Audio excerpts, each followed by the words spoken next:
हमारी 75 जनपद डिस्ट्रिक्ट्स में 350 तहसील, और ये इस प्रकार से हमारी पूरे प्रदेश की संरचना है। जिस चार्ज की हम बात कर रहे थे, हम 1195 चार्जेस में, जो भारत में सबसे अधिक है, उसमें हम जनगणना कराने जा रहे हैं।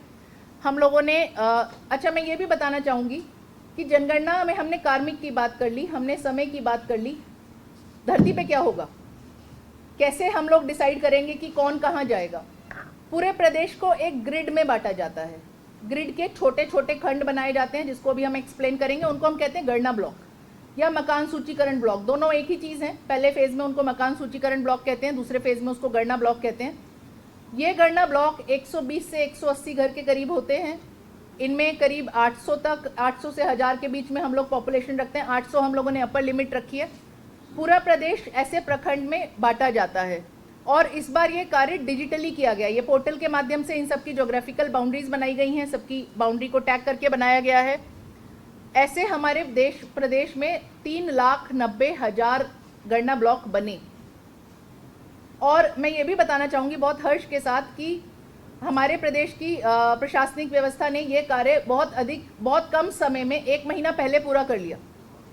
हमारा ऑपरेशन स्टार्ट होगा 22 मई से, और 20 अप्रैल तक हमारे सभी जनपदों ने ये जो गणना ब्लॉक के चिन्हांकन का कार्य था, सीमांकन का कार्य था, इसको पूर्ण कर लिया था पोर्टल पे ज्योग्राफिकली डिजिटली। हम लोग 5 लाख कार्मिकों को इस कार्य के लिए सम्मिलित करेंगे, ये हम आपसे डिस्कस कर चुके हैं। ये एक प्रथम चरण का छोटा सा रोड मैप है। हम लोग निरंतर इसमें प्रशासनिक अधिकारियों के साथ वार्ता करते रहे हैं। बहुत सारी छोटी छोटी बैकग्राउंड में जो चीज़ें चलती रहती हैं। आज जब हम आपसे मिल रहे हैं तो मैं चाहूँगी कि आप लोग लाडली वो जो बैंगनी कलर का डब्बा है उस पर फोकस करें, कि आज हम वहाँ उस स्थिति में हैं और हम सेल्फ एन्यूमरेशन स्वयं शुरू कराने जा रहे हैं।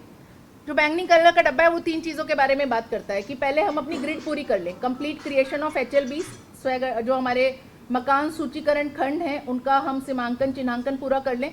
वो हम पूरा कर चुके हैं। Training of enumerator and supervisor SDM को करानी है, और SDM के नेतृत्व में जिलाधिकारी को करानी है। वो कार्य वर्तमान में प्रक्रियाधीन है। हमारी 10 मई तक पूरे प्रदेश में सारी ट्रेनिंग्स कंप्लीट हो जाएंगी। और तीसरा पब्लिसिटी।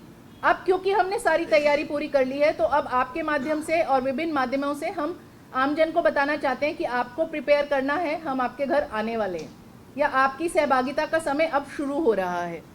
अगले 2 फेजेस बड़े इंपॉर्टेंट हैं। स्वयगणना, जिस पे अभी हम 2 मिनट आपका विस्तार से समय लेंगे, और house listing operations. House listing operation वो समय होगा जब हम एक एक घर जाएंगे, कि एन्यूमरेटर प्रत्येक घर पे जाता है, क्वेश्चन पूछता है, उनका डेटा फ्रीज करता है। आगे बढ़िए। ट्रेनिंग एक बहुत महत्वपूर्ण चरण होता है पूरे प्रक्रिया में जनगणना का। हम लोग शुरू करते हैं। सबसे पहले पूरे देश में कुछ राष्ट्रीय स्तर के ट्रेनर्स का चयन किया जाता है। हमारे जनगणना निदेशालय से कुछ लोग गए, 8 नेशनल ट्रेनर बन के आए। फिर उन लोगों ने मास्टर ट्रेनर्स यहाँ पर आकर, हमने सभी जनपदों से कुछ लोगों को बुलाया और उनको बताया कि आप हमारी टीम का हिस्सा है, हम आपसे 15 महीने का कमिटमेंट ले रहे हैं, क्योंकि 15 महीने का कार्य है। और बहुत अच्छे सहयोग के साथ हमारे मास्टर ट्रेनर्स यहाँ पे SIHFW में हमने प्रशिक्षण किया, वो लोग यहाँ पे प्रशिक्षण प्राप्त करके गए। उसके बाद उन मास्टर ट्रेनर्स ने जिला मुख्यालय पर फील्ड ट्रेनर्स को प्रशिक्षित किया। तो इस प्रकार से हमारे कुल 7000 फील्ड ट्रेनर बने। यही फील्ड ट्रेनर और मास्टर ट्रेनर मिलकर आज की तारीख में प्रत्येक छोटी छोटी जगहों पर, तहसील स्तर पे, नगर निकाय स्तर पर हमारे जो एन्यूमरेटर और सुपरवाइजर हैं उनकी ट्रेनिंग करा रहे हैं। यहाँ 6 मई लिखा है, अधिकतम 10 मई तक हमारा ये सभी कार्य पूर्ण हो जाएगा। गणना ब्लॉक दिखता कैसे है? गणना ब्लॉक ऐसे दिखता है।